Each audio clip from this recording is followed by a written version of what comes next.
श्री हनुमान अंक में ऋग्वेद में श्री राम दूत श्री हनुमान,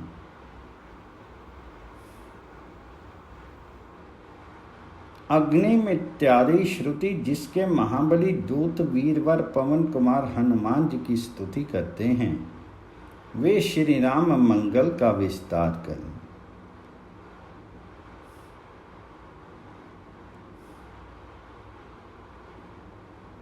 शिवम सा तनुताम रामो यस्य दूतम महाबलम स्तौति वायुसुतम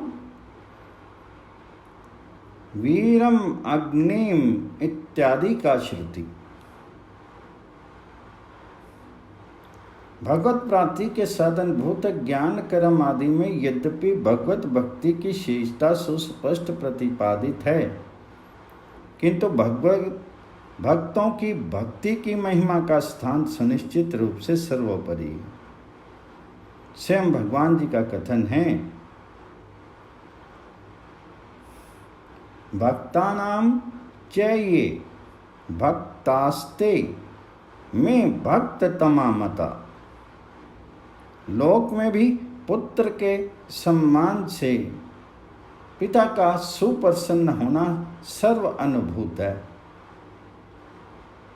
सन 1969 में वेद उपदेश चंद्रिका के मुद्रण काल में इसी भावनावश भक्त प्रवर हनुमान जी के संबंध में मैंने वेदों पर दृष्टि दौड़ाई, तो उस समय मेरी समझ में केवल ऋग्वेद का प्रथम मंत्र ही हनुमत चरित्र का निर्देशक प्रतीत हुआ, जो वेद उपदेश चंद्रिका के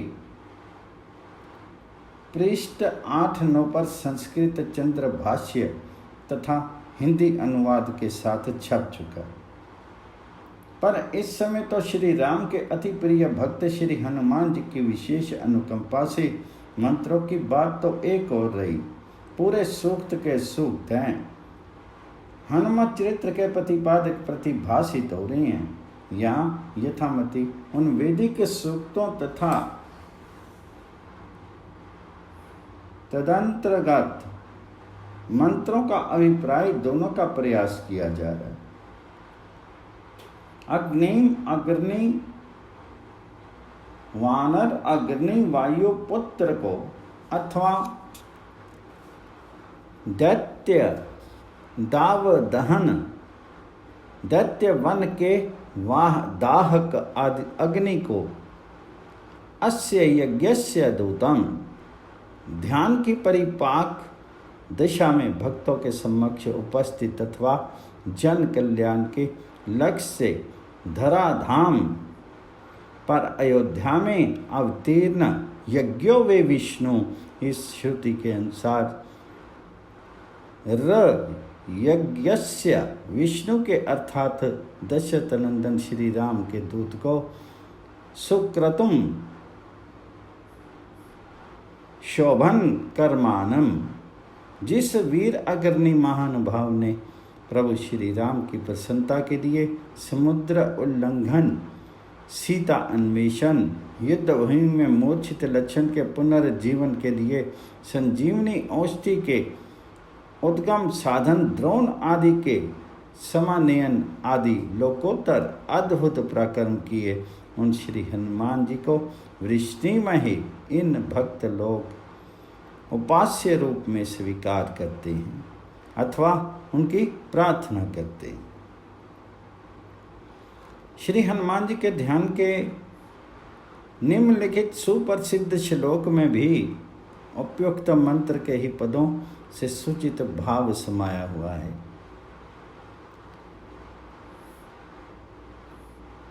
मनोजवम मारुतुल्य वेगम जितेन्द्रियम बुद्धिमताम वरिष्ठम वात आत्मजम वानर यूथ मुख्यम श्री राम दूतम शरणम प्रपद्ये।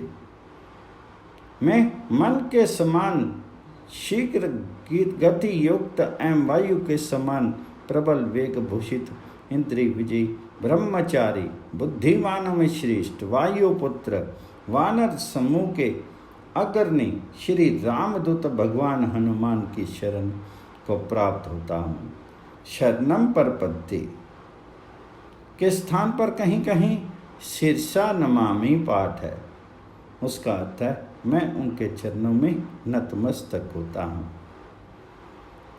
भगवान महावीर के स्तावक भक्त ने क्या ही सुंदर शब्दों में उपयुक्त मंत्र में सूचित भावों का इस पद्य में मनोहारी अनुवाद किया है। कतिपय शब्द तो यथावत ही प्रयुक्त किए गए हैं, जिसमें अग्नि शब्द विशेष विवेचनीय है। निरुक्त में यास्क ने लिखा है अग्निकस्मात् अग्निर्भवति, अर्थात अग्रणी शब्द का अर्थ है अग्रगामी, मुख्य, मुखिया। उसी के अनुसार सयूथ वानर जाति के प्रधानतम नेता के लिए वानर यूथ मुख्य विशेषण प्रयुक्त हुआ है। वायोर अग्नि ते इन श्रुति के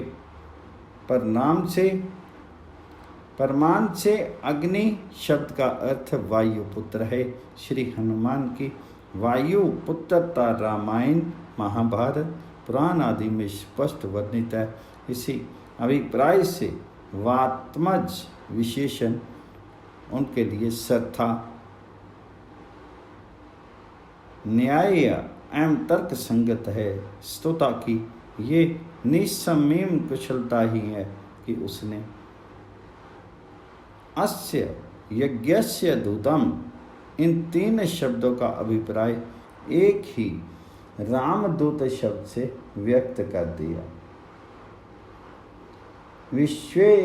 विश्व वेद सम का अर्थ है सर्वज्ञ, समस्त विद्यानिधि, वेद विद्युत्तम, दूसरे शब्दों में विद्वानों में सर्वश्रेष्ठ।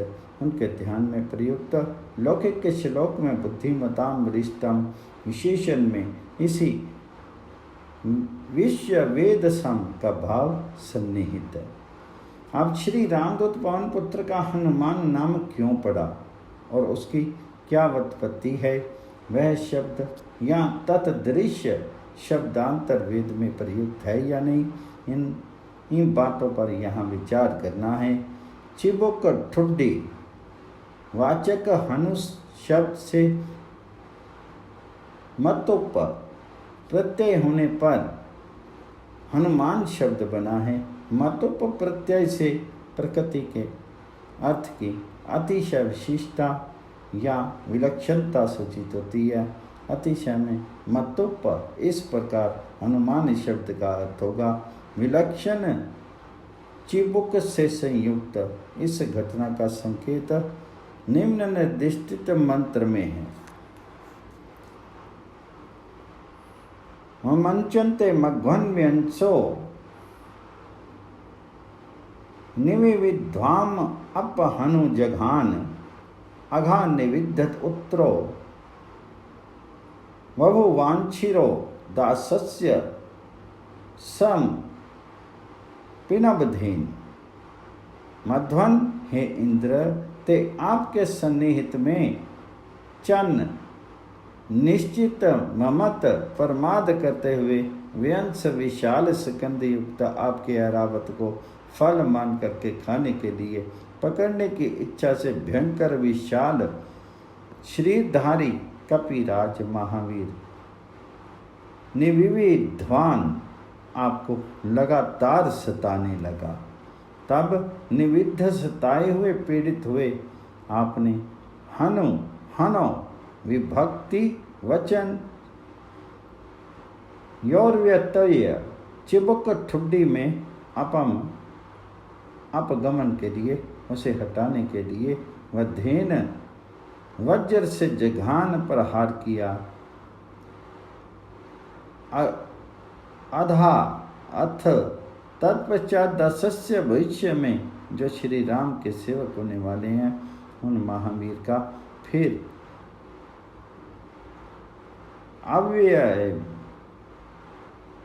अवयविन प्रयोग सिर के अवयव ओष्ठ के नीचे चिबुक के वाम प्रदेश को समीपनक अच्छी तरह तोड़ डाला, अर्थात आपके वज्र प्रहार के प्रभाव से उसका अनुप्रदेश भग्न हो गया।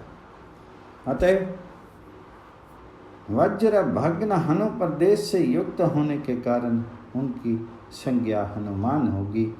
क्रोध अपि देवस्य वरेण तुल्य, इस उक्ति के अनुसार वह वज्र प्रहार लाभकारी ही प्रमाणित हुआ, क्योंकि मृत प्राय पुत्र को गोद में लेकर के गुफा में स्थित शोकग्रस्त वायुदेव ने जब कोपवश अपना संचार रोक दिया तो पीड़ित प्रजा की प्रार्थना से देवगण सहित ब्रह्मा ने वहां आकर के मृत अंजनानंदन पवन पुत्र को जीवित नहीं किया, अपितु अति दुर्लभ विविध वरदानों द्वारा अति बलवान भी बना दिया।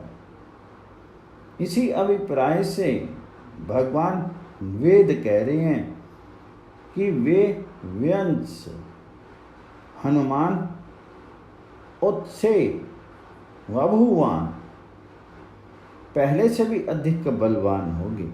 वैदिक प्रथा है कि जहाँ तक संभव हो किसी वस्तु का निर्देश प्रत्यक्ष शब्द द्वारा ना किया जाए, अपितु उनकी सूचना के लिए परोक्ष शब्द ही प्रयुक्त है।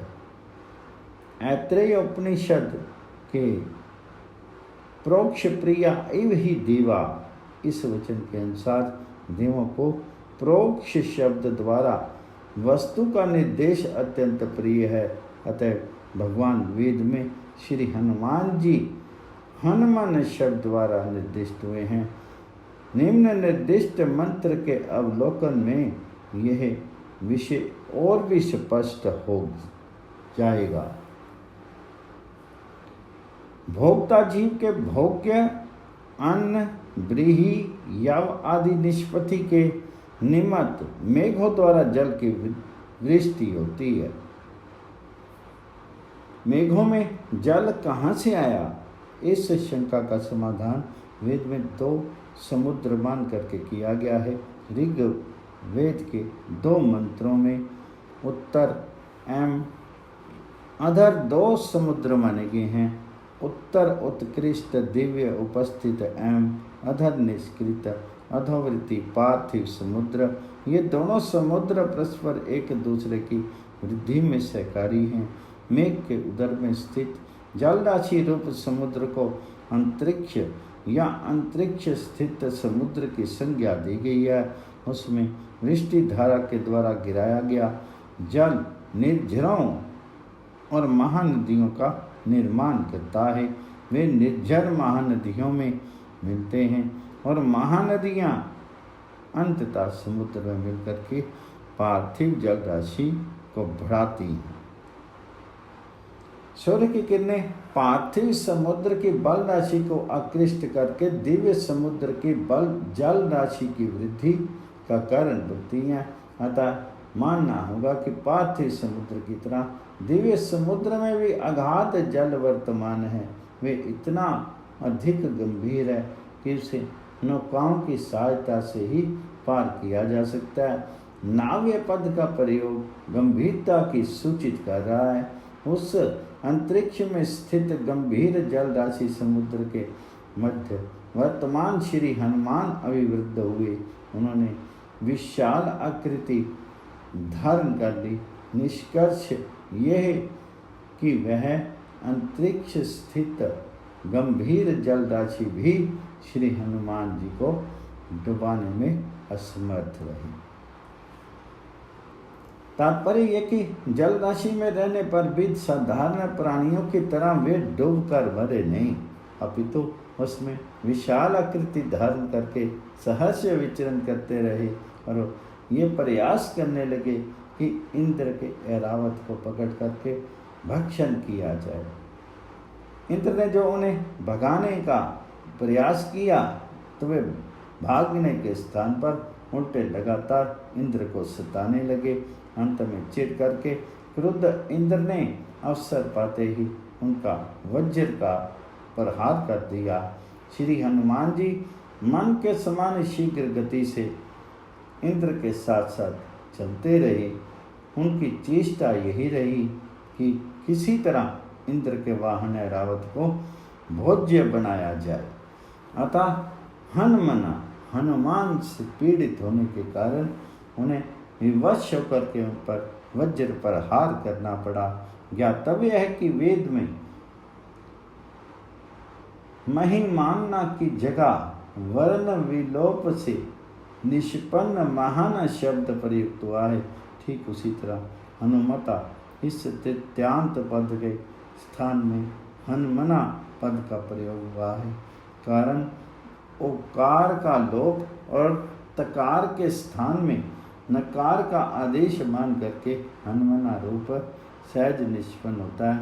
अतः प्रमाणित हुआ कि दूत आदि विशेषण द्वारा ही नहीं अपितु उनके वाचक हनुमत शब्द द्वारा भी वेद में उनका निर्देश उपलब्ध है।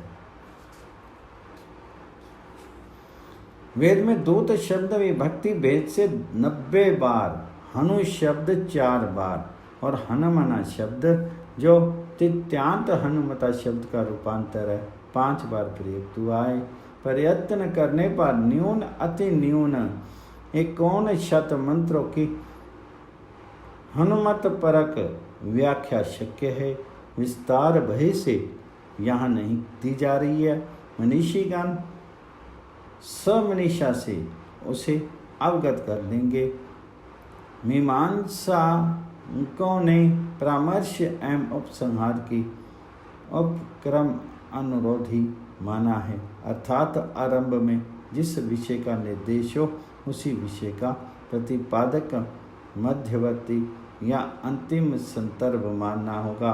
मध्यवर्ती संदर्भ का नामांतर ही परामर्श है। इसी को उपक्रम परामर्श उपसंहार न्याय कहते हैं।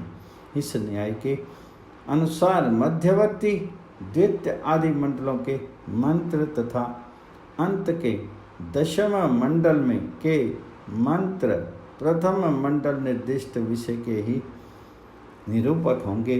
अतः प्रथम मंडल के प्रारंभ के मंत्र का व्याख्यान विशेष उपयुक्त नहीं होगा।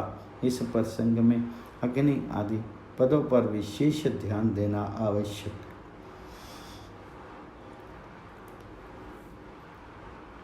चांद्र भाष्य में ऋग्वेद के प्रथम मंत्र में अग्नि शब्द का अर्थ वायुपुत्र मान करके हनुमान को ही मंत्र प्रतिपाद्य स्वीकार किया गया है। प्रथम मंत्र में प्रोहितम और यज्ञस्य पदों का अर्थ ये है कि सुग्रीव ने श्री राम के समीप मैत्री के लिए पहले जिसे भेजा उसी का स्पष्टीकरण दूतम पद द्वारा किया गया है। पुरोहित शब्द का दूसरा अर्थ यह भी है कि युद्ध आरंभ से पहले सीता की खोज के लिए जिसे भेजा गया वह पुरोहित है। कुछ भी अर्थ करें, पुरोहित शब्द दूत का समानार्थक है।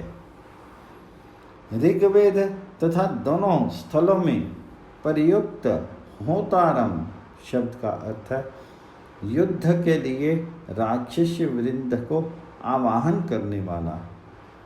ऋत्विजम ऋत्वा एजम का अर्थ है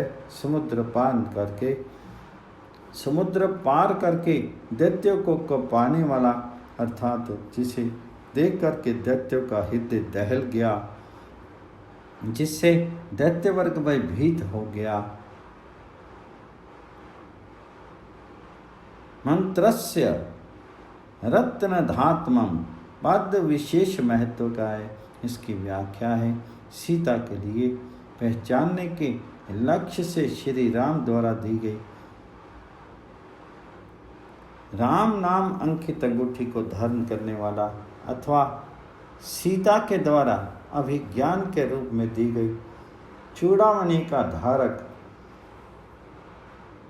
तमप प्रत्यय अतिशयता का सूचक है।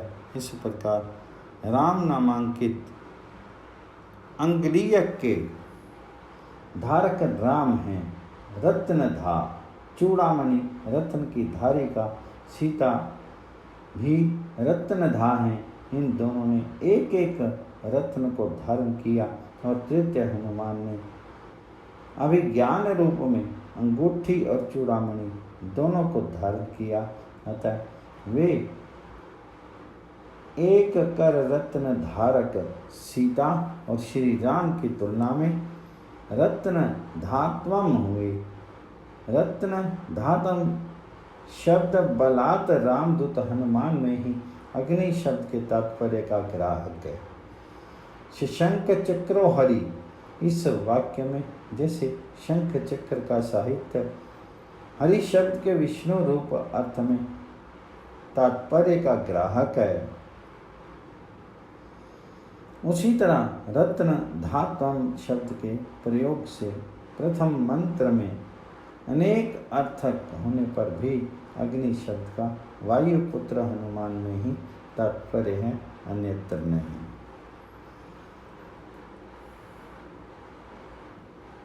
अग्निमिले प्रोहितम यज्ञस्य देवम ऋतवजम होतारम रत्नधात्मम। मंत्र का अर्थ निष्पन्न हुआ। यज्ञस्य समगन मैत्री के निमित्त प्रथम सुग्रीव द्वारा श्री राम के समीप प्रेषित देवम विजिगीषु ऋतिजम समुद्र पार करके रक्षोवृंद के हृदय को भयभीत करने वाला होताराम युद्ध के लिए अशोक वाटिका में मंत्री के पुत्र रावण के पुत्र अक्षय कुमार को ललकारने पर उपस्थित उन सब के संहारक रत्नधात्मम श्री राम पर दत्त अंगुलीयक अर्थात रत्न जड़ित अंगूठी के धारक तथा सीता प्रदत्त चूड़ामणि के ग्राहक प्रोहितम दूत अग्निवायु पुत्र हनुमान की मैं ईप्ते स्तुति पूर्वक वंदना करता हूँ। ऋग्वेद का विशेष परिशीलन करने पर और भी पता चलता है कि वेद में प्रयुक्त अपाम नपात शब्द का अस्थारण प्रतिपाद्य देव हनुमान ही है। वे स्वतंत्र एवं अल्पस्तुत देव हैं। इनके 2 सूक्त हैं।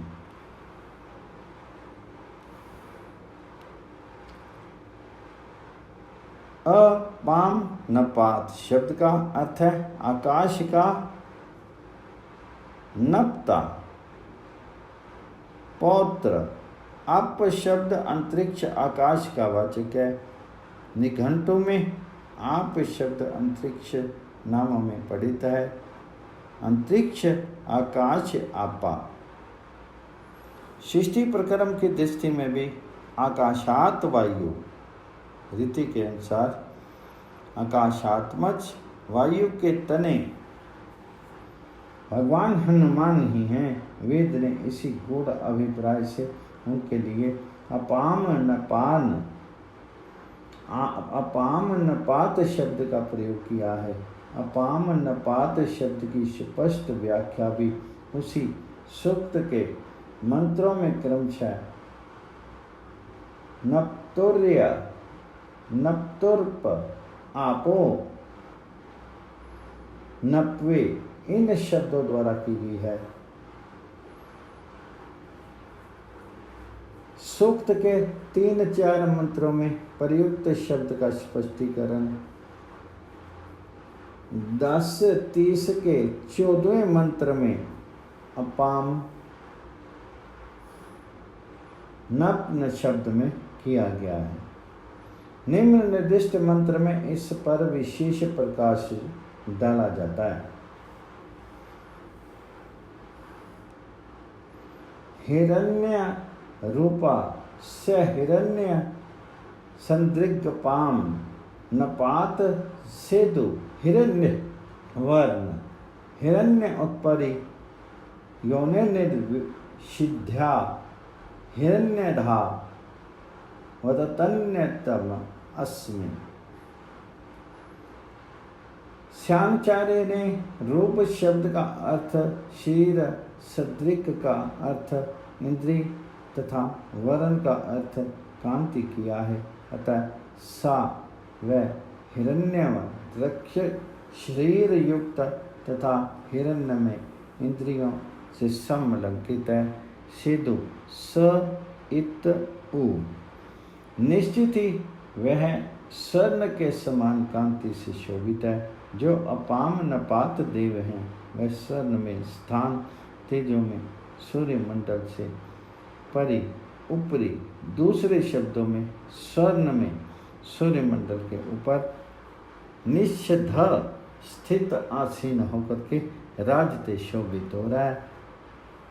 हिरण्यदा स्वर्ण के दाता, संपन्न भक्त, असमयी इस अपाम नपात देव हनुमान के लिए अन्नम, अन्न उपलक्षित मधुर मोदक आदि पदार्थ ददाती देते हैं। तात्पर्य उन्हें मोदक आदि का भोग लगाते हैं। इसी मंत्र का भाव हेम शैल अभेदहम शब्द से गोस्वामी तुलसीदास जी ने अभिव्यक्त किया है। धन्य है श्री गोस्वामी तुलसीदास जी जिन्होंने वेद मंत्रों के गहन अध्ययन किया और सूक्ष्म द्वेषणा से अवगत भगवान हनुमान जी के स्वरूप से संबंध विशेषणों का ललित पद्मावली द्वारा उपयुक्त श्लोक में उपन्यास किया। ज्ञान देवता भगवान हनुमान जी की ही कृपा से मुझे उनके स्वरूप के प्रतिपादक कतिपय वेद मंत्र प्रतिभाषित हुए। वेदार्थ भाषक यास्क मुनि निरुक्त ऋग्वेद की ऋचा की व्याख्या में बलपूर्वक लिख रहे हैं।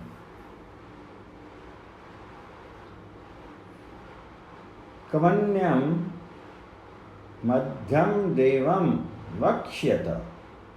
इस मंत्र में मध्यम देव से अतिरिक्त और किस देव का मंत्र दस्ता ऋषि वर्णन करेगा। अर्थात ऋग्वेद 1:19 के सभी मंत्रों में मरुद भी गण आगही वाक्य से मध्यम देव अर्थात मध्यम स्थान वायु संबंध देव का ही उल्लेख मानना होगा। निरुक्त का सिद्धांत है कि मुख्य देव 3 ही हैं, अन्य देव उनके विभूषित परिवार अथवा उन्हीं के संकल्प पर सूत विशेष रूप हैं। अतः इस सूक्त में मध्यम स्थान वायु देव के संकल्प पर सूत वायुपुत्र हनुमान है। अग्नि शब्द से प्रतिपाद्य है। अन्यत्र अग्नि शब्द का कपिराज हनुमान अर्थ करने में किसी को आशंका करने का कदाचित अवसर है, किंतु ऋग्वेद के 1:19 सूक्त में मरुद भर्गर आ गही इस नवधा प्रयुक्त मंत्र के अंतिम वाक्य में प्रयुक्त अग्नि शब्द का अर्थ मध्यम स्थान वायु से संबंध वायुपुत्र हनुमानी प्रकरण रूप ग्रहित होगा। अतः निघंटु 5:4-23 में अग्नि शब्द पुनः प्रयुक्त हुआ है। पार्थिव अग्निवाचक अग्नि शब्द पहले ही निर्दिष्ट है, अतः यहाँ पार्थिव अग्नि के ग्रहण के आशंका शक्य नहीं। पवन पुत्र हनुमान जी की जय।